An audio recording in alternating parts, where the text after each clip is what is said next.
જય ભીમ, જય સંવિધાન। મારું નામ છે દીપેશ રાઠોડ, પ્રમુખ બહુજન ટાઈગર સેના ગુજરાત। સાથીઓ, ગુજરાતની અંદર હાલ સ્થાનિક સ્વરાજની ચૂંટણી ચાલી રહી છે। ચૂંટણીના ભાગરૂપે ભરપૂર માત્રામાં પ્રચાર અને પ્રસાર ચાલી રહ્યો છે।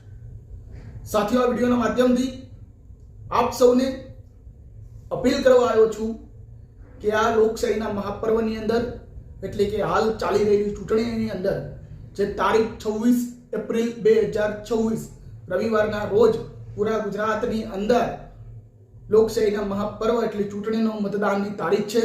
આ મતદાનની તારીખના દિવસે પોતાના નજીકના આવતા બૂથ ઉપર મતદાન કેન્દ્ર ઉપર પોતાના એક મતની કિંમત સમજાવવા તમામે તમામ રાજનેતાઓને સમજાવવા પડે જવાનું છે।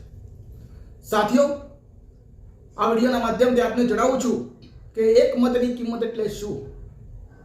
એક મત જે ભૂતકાળની અંદર પણ ભારતની અંદર જે ઘટનાઓ ઘટી છે કે એક મતના જોર ઉપર સરકાર બને પણ છે અને સરકાર બનતી પણ નથી। ભારત રત્ન ડોક્ટર બાબા સાહેબ આંબેડકર દ્વારા ભારતના બંધારણની રચનામાં આપણે સૌને એક એવી કિંમતી વસ્તુ આપવામાં આવેલી છે કે જેની કોઈ કિંમત માપી શકાય તેમ નથી। તેનું નામ છે મતાધિકાર। આ મતાધિકાર માટે ડોક્ટર બાબા સાહેબ આંબેડકરની સાથે અનેક મહાપુરુષોએ ઘણા વર્ષો સુધી સંઘર્ષ કર્યો છે। ત્યારે આજે મને તમને આ દેશની જનતાની મતાધિકાર મળ્યો છે। મત એટલે શું? મત એટલે આપણી નૈતિક જવાબદારી, આવનારા ભવિષ્ય માટે લાવનારું પરિવર્તન અને આપણા જીવનને લગતા મુદ્દાઓના નિરાકરણ। મતાધિકારથી આપણે તમામ રાજનેતાઓને યાદ અપાવવાનું છે કે હાલ પણ લોકશાહી જીવંત છે। એક મતથી આપણે સત્તા પરિવર્તન તો કરીએ, પરંતુ એક મત આપણે આપણા શિક્ષણ માટે, રોજગાર માટે અને સ્વાસ્થ્ય માટે આપવાનું છે।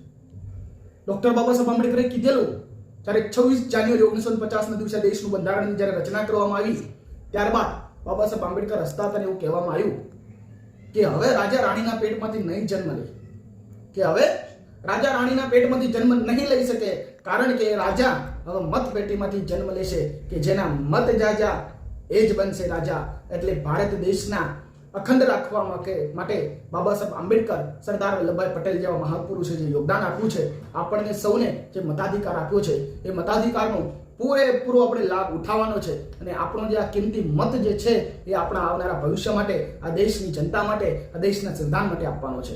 એટલું કહું છું। જય ભીમ, જય સંવિધાન, જય લોકશાહી।